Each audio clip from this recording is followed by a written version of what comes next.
High 12. ఇది long range torch light అండి. దాదాపు కిలోమీటర్ వరకు దానికి ఫోకస్ కనిపిస్తుంది. ఇది ఆన్లైన్లో తీసుకున్నాను, 1000 రూపీస్ అయింది కాస్ట్. ఇది మనం అడ్జస్ట్ చేసుకోవచ్చు లెవెల్స్ కూడా. బ్రాడ్ కావస్తే బ్రాడ్ పెట్టుకోవచ్చు, లాంగ్ కావస్తే లాంగ్ డిస్టెన్స్ కావస్తే లాంగ్ డిస్టెన్స్ పెట్టుకోవచ్చు. ఆ చెట్టు ఎక్కడో ఉంది, ఇది లాంగ్ బీమ్ వస్తుంది చూసారా.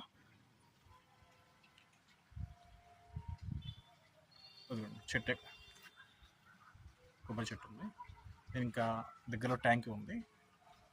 చూడండి ఎంత ఫోకస్ వస్తుందో. దీన్ని మనం బ్రాడ్ కూడా పెట్టుకోవచ్చు. ఇది లేజర్ బీమ్లా కూడా ఉపయోగపడుతుంది మనకి. దీన్ని బ్రాడ్ చేస్తాను.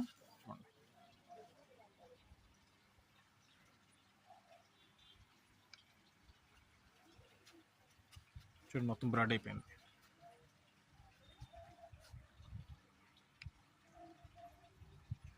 దీనికి డిఫరెంట్ మోడ్స్ కూడా ఉన్నాయండి. బ్లింక్ కూడా అవుతుంది.